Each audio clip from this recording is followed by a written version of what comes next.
아버지는 종들에게 이르되 제일 좋은 옷을 내어다가 입히고 손에 가락지를 끼우고 발에 신을 신기라.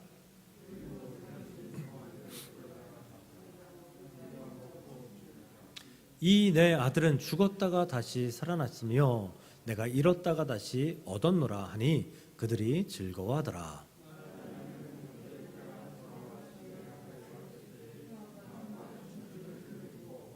한 종을 불러 이 무슨 일인가 물은데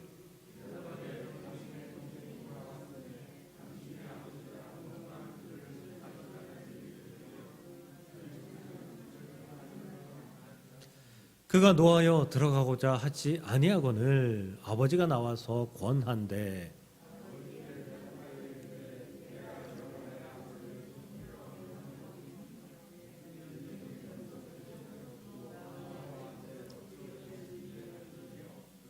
아버지의 살림을 창녀들과 함께 삼켜버린 이 아들이 돌아오매 이를 위하여 살찐 송아지를 잡으셨나이다.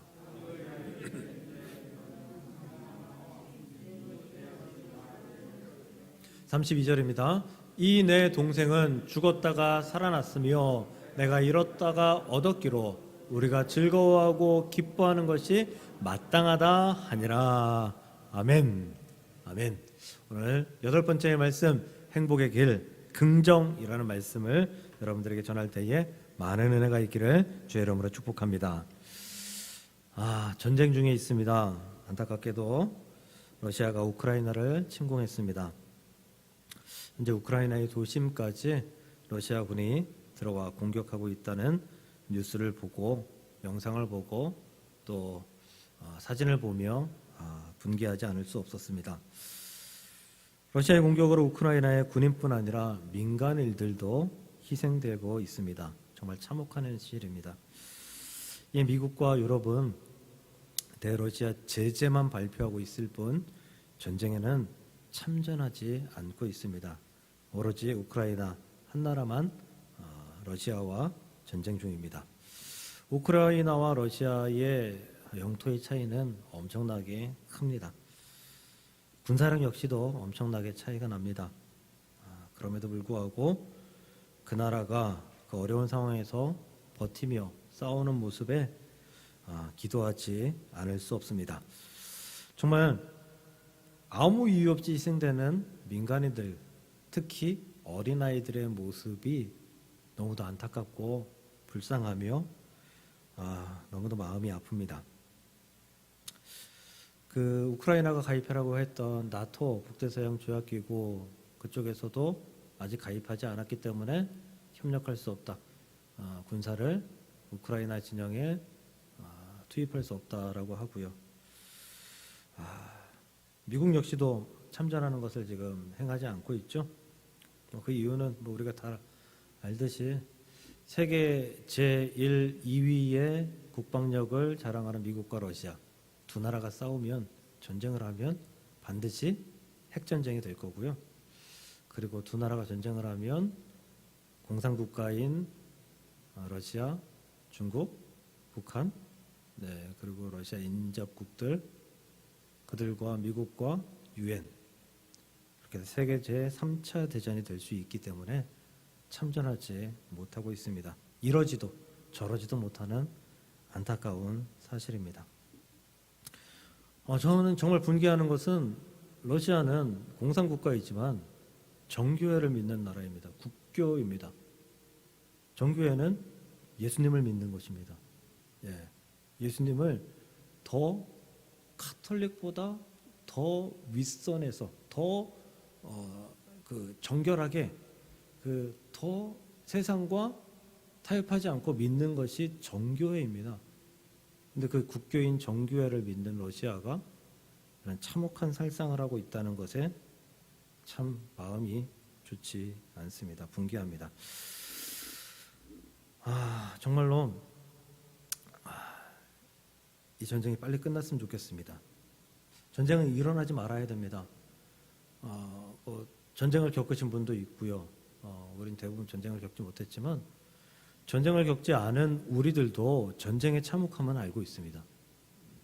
우리는 지금 끊어져 있지만 남북 이산가족 상봉 그 사건들을 TV로 마주하면서 그분들이 마음이 얼마나 아프고 힘들었을까.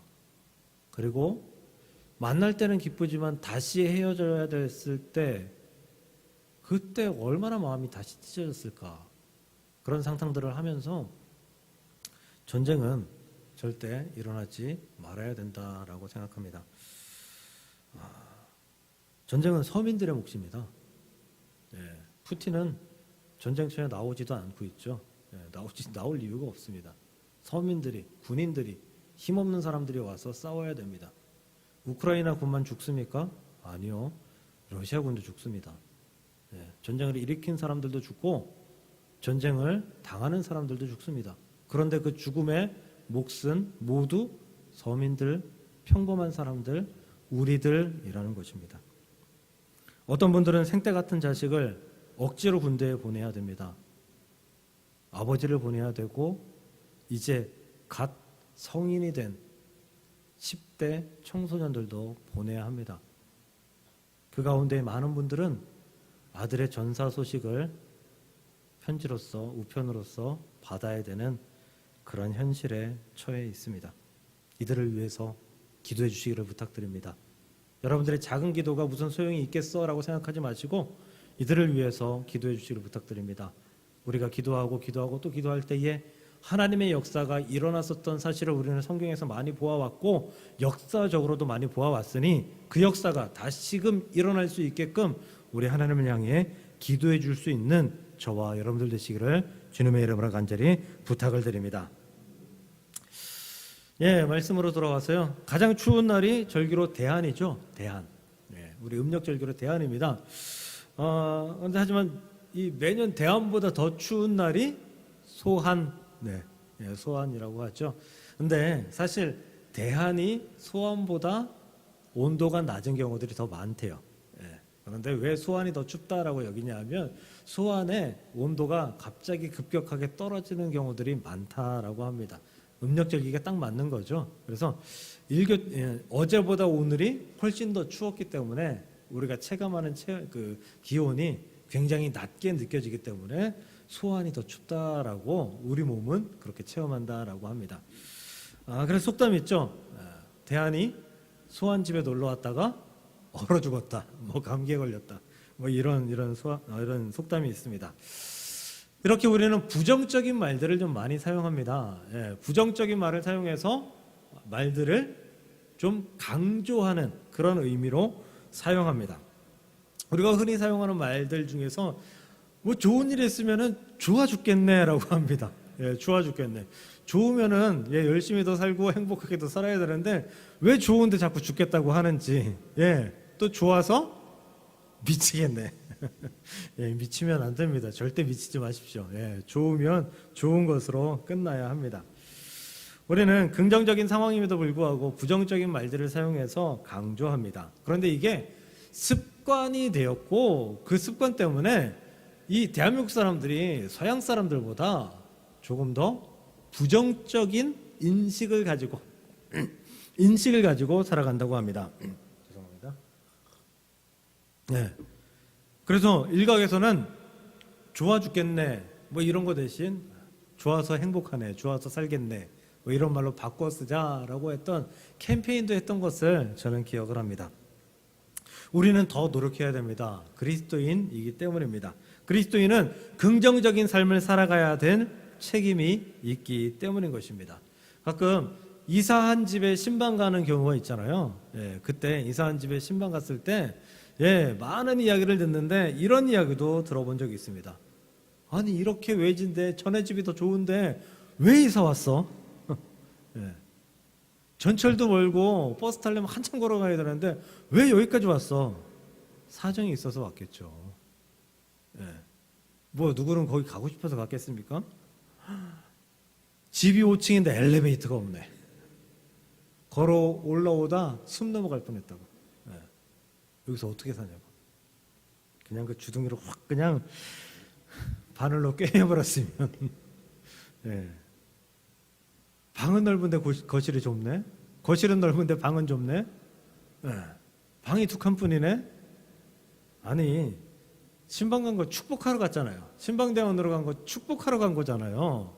그러면 방이 좁고 거실이 넓으면 방이 좁은 대신 거실이 넓어서 살기 좋겠네. 방에선 잠만 자잖아. 거실이 주로 삶의 터전이니까 살기 훨씬 더 좋겠네. 아니 5층 올라와 보니까 운동되는 것 같아. 너 여기서 건강해지겠다. 축복된 말만 해주는 것이 신방대원으로서 축복하러 간 사람으로서의 행동, 의무인데 우리는 자꾸만 나도 모르게 부정적인 말이 툭툭 튀어나오는 그러한 삶을 살아가고 있습니다. 고쳐야 합니다. 부정적인 사람은 무엇을 해도 부정적이고 불만입니다. 하지만 긍정적인 사람은 긍정적인 결과, 즉 감사할 일을 경험하면서 살아가게 됩니다. 어릴 때부터 넌 할 수 있어. 한번 해봐. 내가 도와줄게. 잘 안 되는 건 그냥 몇 번 더 실패하면 할 수 있는 거야. 잘 안 되는 건 시간이 지나면 해결할 수 있는 거야. 그러니까 도전하는 게 너한테 도움되는 거야 라는 말을 들으며 자라난 아이는 정말 좋은 삶을 살아갈 수 있는 가능성이 높아집니다. 그런데 넌 안 돼. 야, 너 머리가 그거밖에 안 되니까 너는 공부해도 안 돼. 내가 너만 할 때는 훨씬 더 잘했어. 너는 환경이 이런데 왜 그렇게 못하니? 부정적인 말을 듣고 자라난 아이는 부정적인 삶을 살아갈 가능성이 훨씬 높습니다. 즉 긍정적으로 기뻐하고 감사하는 사람은 행복에 가까운 삶을 살아갈 가능성이 높지만 부정적이어서 늘 불만인 사람은 성공해도 불행에 가까운 삶을 살아갈 가능성이 훨씬 높다는 것이죠. 오늘 본문 누가복음 15장에서 긍정적인 사람과 부정적인 사람이 등장합니다. 저는 이 탕자의 비유를 오늘 조금 다른 방향으로 적용해 보려고 합니다. 즉 행복한 사람과 불행한 사람, 이 두 사람이 등장하는데 긍정적이고 행복한 사람은 집 나간 둘째 아들이 돌아와서 행복한 아버지고, 부정적이고 불행한 사람은 집 나간 동생이 돌아와 불행한 큰 아들이다라는 것입니다. 오늘 본문을 보면 과연 이 큰 아들은 동생이 집을 나갔는데 돌아오길 바랬을까? 돌아오는 것을 막 기도했을까? 안 했을 것 같다라는 생각이 자꾸만 듭니다. 왜냐하면 28절에 보면 그가 노하여 들어가고자 하지 아니하거늘 아버지가 나와서 권한대. 동생이 와서 아버지가 살찐 송아지를 잡고 막 그러니까 그 이야기 때문에 동생이 들어온 것, 살찐 송아지 잡은 것 때문에 동생이 돌아온 것은 싹 뒤로 넘어가고 분노하고 화가 난 거예요. 그래서 동생이 돌아온 기쁨보다 분노, 부정적인 반응이 이 탕자를, 이 큰아들을 삼켜버린 거죠. 그래서 분노의 반응을 보인 것입니다. 형은 동생이 아버지의 재산을 받아 집을 나갔을 때부터 아마 분노했을 거라고 생각합니다. 이건 표준어고, 이건 그래서 그냥 후레자식이라고 생각했을 것 같아요. 동생을 다시 보지 않을 것이다. 내가 너를 다시는 동생으로 여기지 않을 것이다 생각했을지도 모릅니다.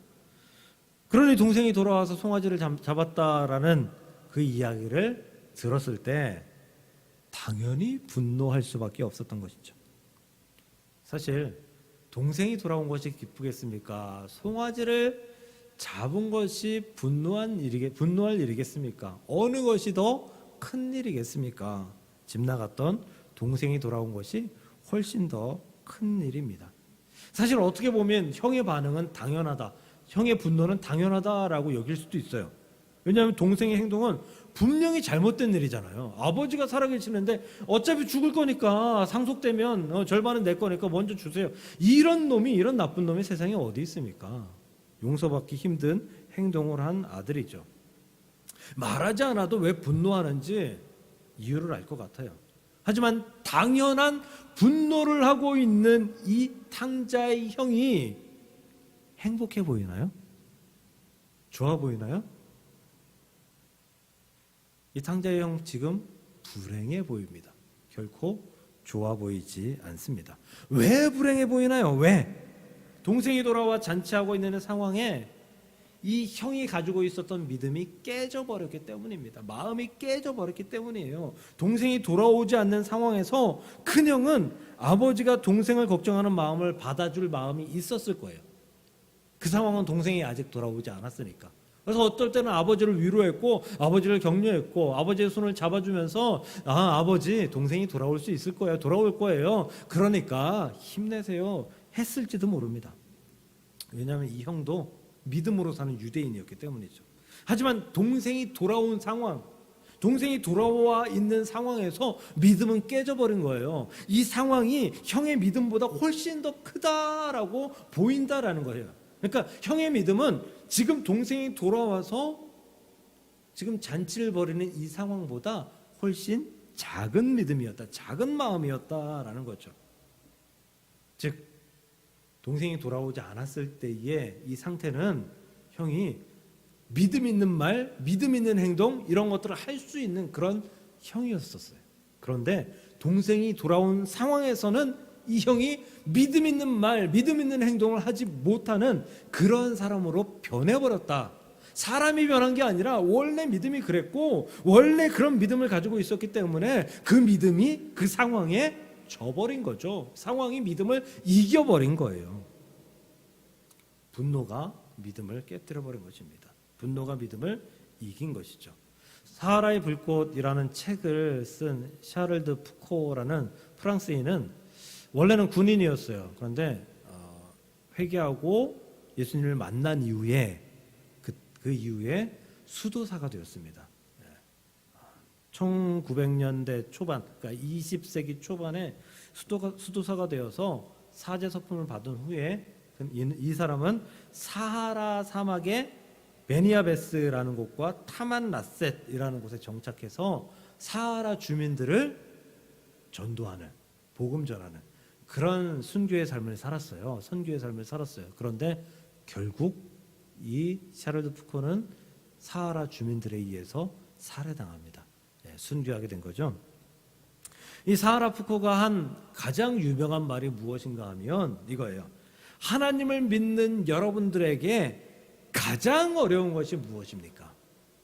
그리고 그가 대답합니다. 하나님을 믿는 자들에게 가장 어려운 것은 하나님을 믿는 것입니다. 하나님을 믿는 자에게 가장 부족한 것이 있다면 그것은 하나님을 향한 신앙입니다. 즉 신앙이 부족하기 때문에 그 신앙이 부족한 그 신앙으로 말미암아 하나님을 믿는 데에 그 믿음을 발휘하기가 쉽지 않다라는 거예요. 무엇이냐? 앞에 지금 제가 탕자의 예를 든 탕자를 말한 그 이야기예요. 우리가 믿음이 강한 것 같죠? 그런데 그 강한 믿음이 평안할 땐 강한 것 같아요. 아무 일도 없을 땐 강한 것 같아요. 그런데 그 믿음이 우리 안에 환난으로 우리가 견디기 어려운 그 믿음보다 훨씬 더 고통스러운 일이 우리 안에 다가왔을 때 우리는 과연 그 믿음을 지킬 수 있느냐, 보일 수 있느냐, 끝까지 믿을 수 있느냐, 그렇지 못한 사람들이 태반이다라고 말하는 것이 샤를드 푸코의 말이다라는 거예요. 쉬운 예를 들까요? 일제시대에 그 전에 우리는 얼마나 많은 부흥을 이뤘습니까? 그런데 일제강점기가 되고 교회를 핍박했을 때 많은 교회들은 신사참배를 했습니다. 많은 목사님들과 많은 교인들은 예수 그리스도의 성화를 밟고 넘어가는 배교를 했습니다. 이게 바로 믿지 못하는, 믿음은 있는데 믿지 못하는 그런 사람들의 평범한 모습이라는 거죠. 사랑하는 성도 여러분, 부정적인 마음을 가지고 부정적으로 살아가면 결국은 그 믿음은 가지고 있어도 중요할 때 사용하지 못하게 됩니다. 부정적인 상황 때문에 분노가 되고 불만이 되고 상처가 되어서 자신을 망가뜨리고 불행의 길로 갈 수 있도록 자신을 인도합니다. 그러므로 우리 안에 긍정적인 마음을 품기 위해서 노력하는 삶을 살아가시기를 간절히 축복합니다. 긍정적인 마음을 가지고 하나님께서는 내게 끝까지 나를 기다려 주실 거야, 나와 함께 하실 거야, 나를 지켜주실 거야, 아니 내가 지금 이 시간에 나의 생명이 끝난다 하여도 스데반 선교사처럼, 스데반 집사처럼 우리를 하나님 나라로 불러 올라가 주실 거야, 확고한 믿음으로 긍정적인 삶을 살아가는 저와 여러분들 되시기를 주님의 이름으로 간절히 축원합니다. 집 나간 둘째 아들을 기다리는 아버지는 너무 대단한 분이에요. 당연하다라고 생각할 수 있어요. 그런데 그렇지 않아요. 세상에 나쁜 아버지들이 얼마나 많은데요. 그 배드파더스라는 그 인터넷 사이트가 있었다라는 것은 아시죠?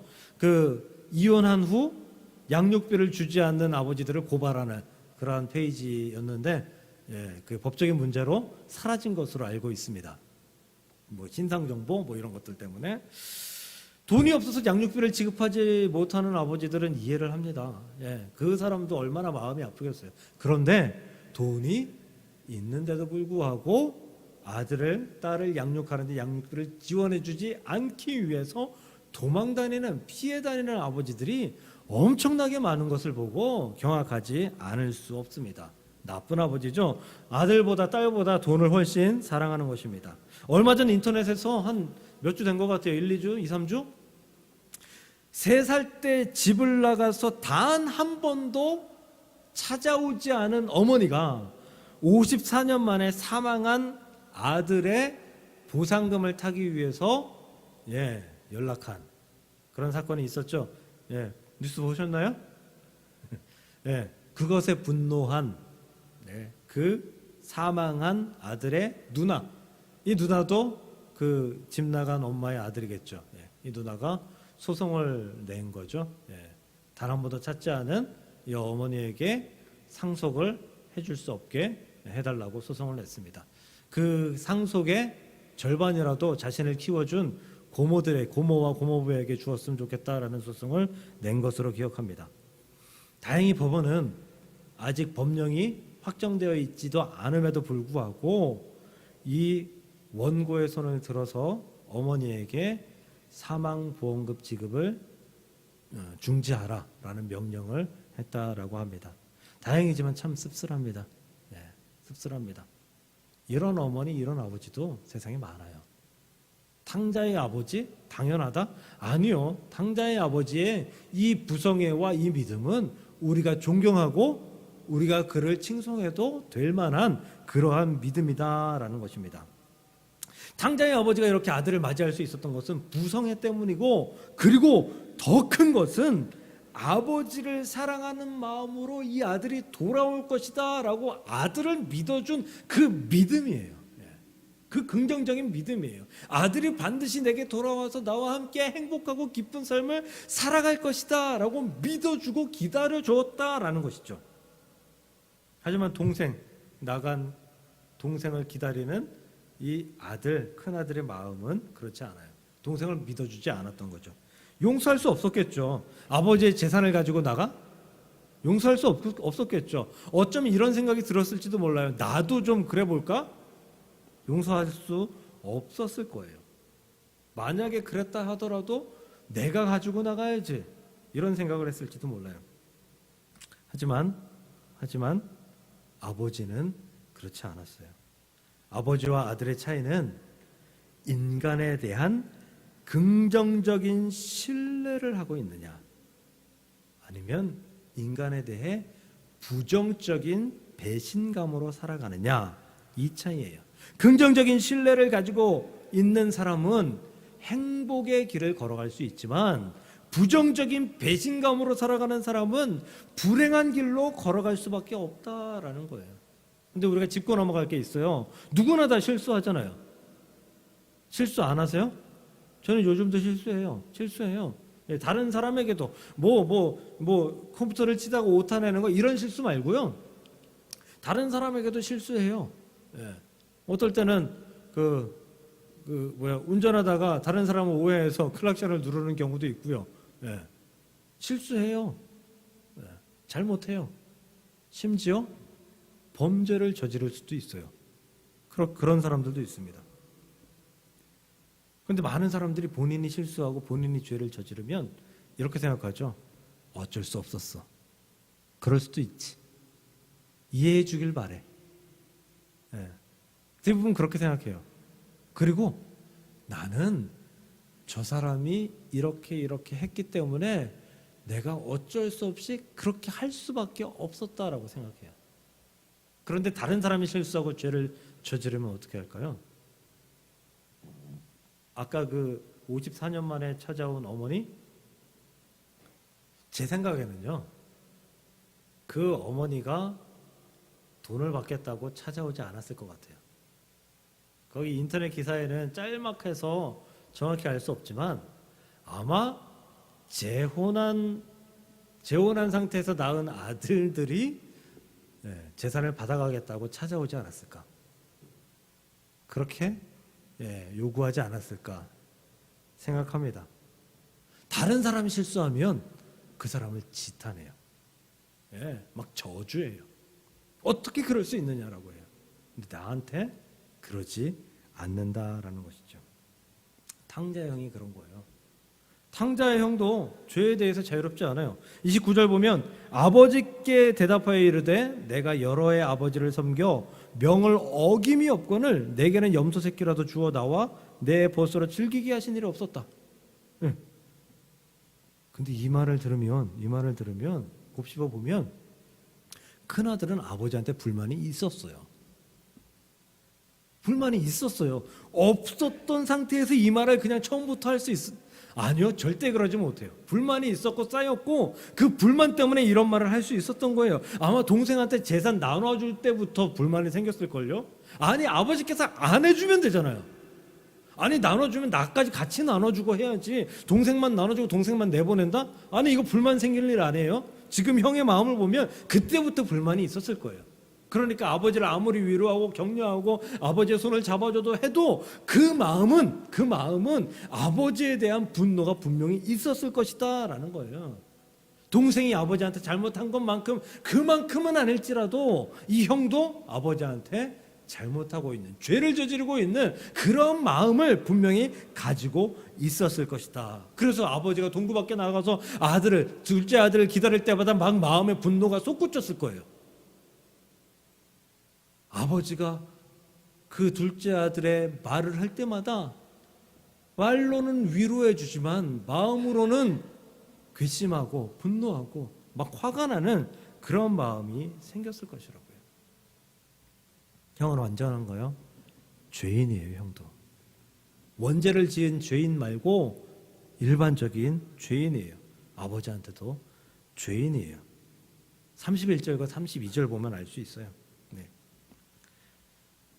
아버지가 큰아들의 그러한 마음을 알고 있었다라는 것을 우리는 말씀을 보면서 알 수 있어요. 31절과 32절 보면요, 아버지가 이렇게 말해요. 아버지가 이르되 너는 항상 나와 함께 있으니 내 것이다 내 것이지 않니? 내 동생은 죽었다가 살아났으며 내가 잃었다가 얻었기로 우리가 즐거워하고 기뻐하자. 너는 항상 나와 함께 있으니 이제 남은 거 다 네 거 아니냐. 이 말은 동생한테 재산을 다 나눠줘서 네 마음이 편치하는 것을 내가 알고 있다. 그런데 그 편치하는 마음을 버려라. 왜냐하면 다 네 거잖아. 이 말이에요. 이 말. 형의 마음을, 큰아들의 마음을 알고 있었던 거예요. 아버지는. 다시 말하면 뭐예요? 아버지는 집 나간 동생도 용서하고 그를 위해 잔치를 벌였지만 집에서 자신에게 불만을 가지고 있는 이 큰 아들에게도 용서함으로 위로하고 격려하고 매만져 주면서 그 아들을 사랑해주고 있다 이거예요. 어쩌면 하나님께서 부정적인 마음을 가지고 있으셨다면 이미 우리를 구원하시기를 포기하셨을지도 모릅니다. 사람들은 수없이 똑같이 하나님을 계속해서 배반하고 있기 때문입니다.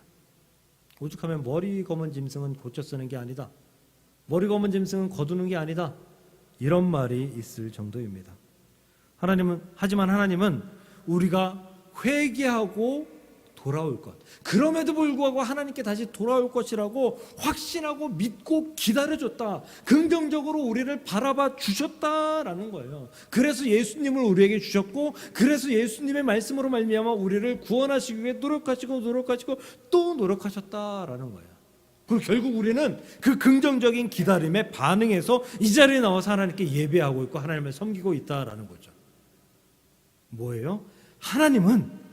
하나님께서 우리를 긍정적으로 믿어주고 기다림으로 말미암아 그 기다림의 결과로 나라는 여러분이라는 열매를 맛보신 분이다라는 거죠. 지금 탕자의 아버지는 이 긍정적인 기다림으로 말미암아, 그 긍정적인 기다림으로 말미암아 믿어준 그 탕자로 말미암아 탕자가 돌아옴으로 기쁨을 누리고 행복을 누리는 열매를 맺고 있다라는 거죠.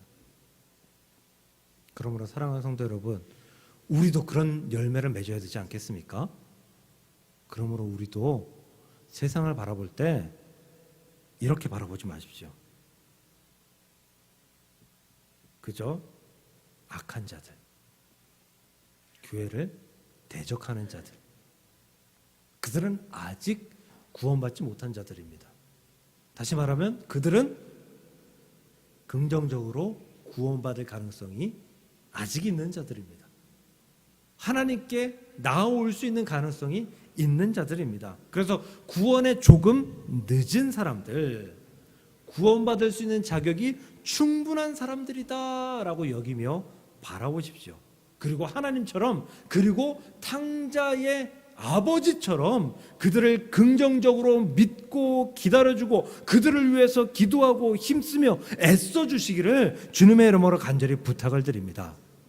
그러면 우리도 하나님이 맛보신 열매, 긍정의 열매, 탕자의 아버지가 맛본 긍정의 열매, 우리도 반드시 맛보게 될 줄로 믿습니다. 말씀을 정리합니다. 오늘 성경에서 가장 행복한 사람은 탕자의 아버지죠. 탕자의 아버지입니다. 너무 행복합니다. 너무 기쁩니다. 왜요? 하나님께서 맛보셨던 기다림의, 긍정의 기다림의 열매를 맛보고 있기 때문입니다. 마태복음 18장 13절에 보면 만일 찾으면 길을 잃지 아니한 99마리보다 이것을 더 기뻐하리라. 뭔지 아시겠죠? 100마리 양 중에 한 마리 잃은 양 찾아간 목자의 이야기잖아요. 아니, 어떤 목자가 한 마리 양보다 99마리의 양보다 한 마리의 양이 더 귀한 사람이, 귀한 목자가 어디 있겠어요? 99마리가 훨씬 더 귀하죠. 그런데 잃어버렸던, 정말 자신을 배신했던 그런 양을 찾고 그런 양이 돌아왔을 때 누렸던 그 기쁨, 그래서 그것 때문에 행복할 수 있는 그 기쁨, 이것이 바로 긍정적인 기다림의 열매다라는 것입니다. 사랑하는 성도 여러분, 하나님께서 보여주신 긍정적인 마음으로 세상을 바라보고 저들을 하나님께 이끌어올 때, 한 사람 한 사람 돌아올 때 그 열매에 기뻐하며 살찐 소를 잡으며 잔치를 벌일 수 있는 그 행복의 길을 걸어갈 수 있는 저와 여러분들 되시기를 주의 이름으로 간절히 축원을 드립니다. 기도하겠습니다. 하나님, 우리는 행복해야 되는 하나님의 백성입니다. 그런데 나만 행복하면 언젠가는 내게 불행이 찾아온다라는 사실을 우리는 알고 있습니다.